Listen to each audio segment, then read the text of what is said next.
Good morning, everybody. Wow, this camera is making me look like I'm a dead guy. Wait, swap to that one. I don't know. Let me go back to this one. All right. So, good morning, good morning. It's a wet one here in Tokyo. Um, Public holiday. I didn't realize it was going to be a public holiday today. So, surprise, surprise, it's a public holiday. Anyways, we've got meetings today, so no different for me. That's what happens when you work across the globe. The public holidays don't really matter. And, I've got my wife has her businesses, so she's working. The nanny's working, so it just seems like a normal day. Anyway, so I wanted to come on, and I'm seeing, getting questions about B2B and B2C on LinkedIn, and I just want to, give my thoughts on that. So obviously, as a B2B platform, so if you have a product or you have a service and you are marketing that product or services to other business owners, other businesses, then clearly, g'day Marius, mate, you're always on when I'm on. When you're marketing to other businesses, then obviously that's B2B. And clearly LinkedIn is the absolute bomb for that. I mean, you're able to engage with other business owners, with entrepreneurs, with other professionals that want your problem. I mean, want your service to solve their problem, right?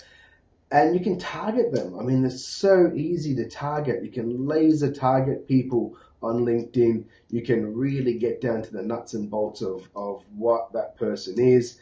And you can be as specific as you really want to be. And you can go wide. It just really depends on what your style is and who your client targets are. So for B2B, obviously, it's the bomb. I mean, there's no, two ways about it.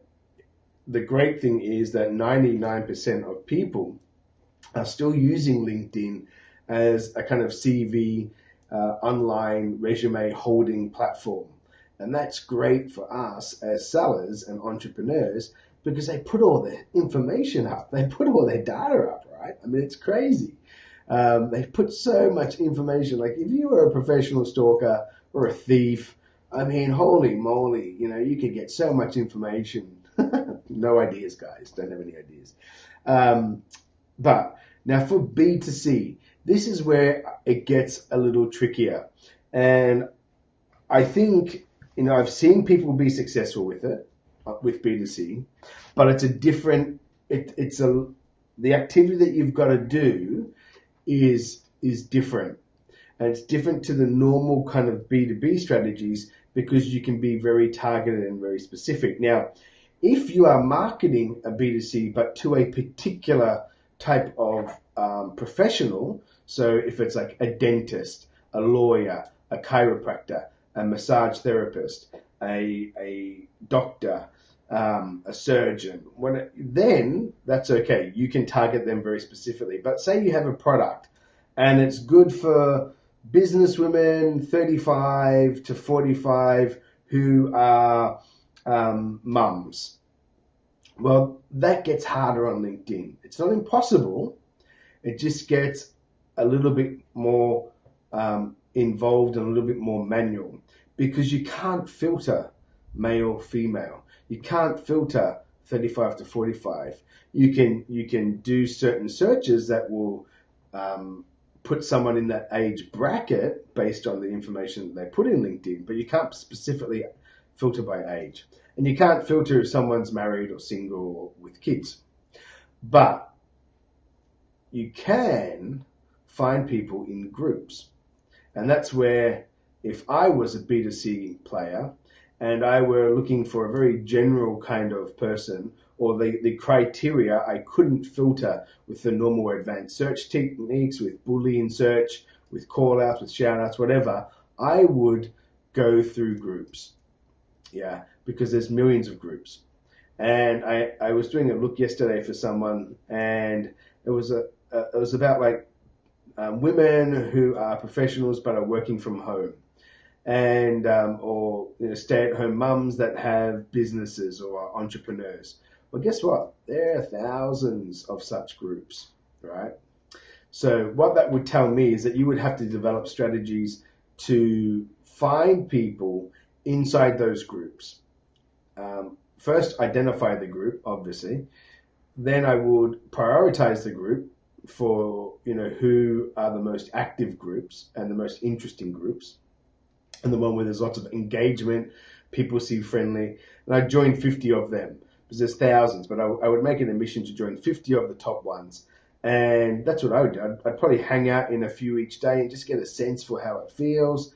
And then I would cull it down to, 3 to 5 groups, max kind of 7 groups. It gets hard after that, I would imagine. I don't do this B2C, so I don't know, but this is what I'm thinking the method would be.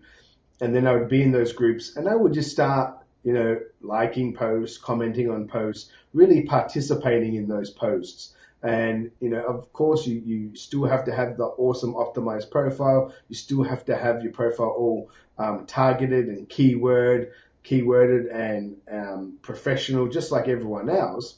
Because as you start to like and comment and make comments and get seen in the group, people are going to click and have a look at your profile. And if it's not congruent with what your message is, they're going to just click off. They're not going to be interested.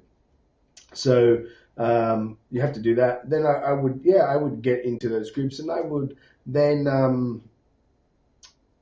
participate first. And once you've got a feel for it and what people like in there, what they don't like, who's the boss, who's the big mouth, whatever like that, because there's always in every group, there's people like that. That's when I would start posting my content and contributing to the group. So I would wait a number of weeks, and everyone's always in a rush, but take your time, get the lay of the land, and just think in real life, you walk into a group of strangers at a bar. Do you just start talking straight away? Do you start to give your opinion straight away? You don't. So guys, again, emulate real life. So I'd get into the groups, and that's where I would start to do my social selling. And I would start to connect with people. And the beauty of that in groups is that you don't need to be connected to them to actually send a message, which is even more awesome. So in fact, everyone in that group, you basically should see as they are your first connections, and you can actually send their messages. So that's really cool. So that's what I think with B2C. It's a different ball game. It's not impossible. It just involves a different set of strategies. It involves you to be very active in the groups, and I think that's where you will get the most. And then connecting to people in the groups, building out your network, and then doing all the other activities that I suggest for people with B2B to keep top of mind, to be able to present information to get people off LinkedIn. All the things that I've always talked about would always apply after that, because you're building your network out of the groups. But that's where you'd have to start more intensely than someone doing B2B. You'd have to go, I would say, through the group route. So that's my thoughts on that.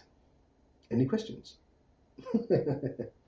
All right. This camera's, I think it's the light. I need to get a different lighting.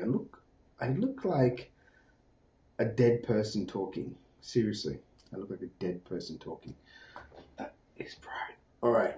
Okay, that's it for me. I've got a breakthrough call soon with a chap about his LinkedIn strategies, LinkedIn funnels, and then I'm doing some work as always. So thank you, and have a good day, evening, wherever you may be on this fine blue planet. And those are having Thanksgiving soon, I think, in the States. Is it tomorrow or tonight your time or something? Yeah, and that's another thing. Be grateful, guys. Be grateful for what you've got.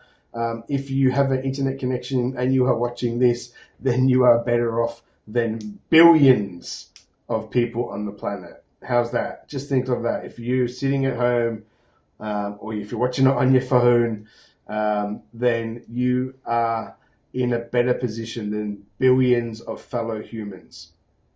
billions, not millions, billions. So that's something to be really, really grateful for. And it's just the luck of the draw, guys. The luck of the draw. All right.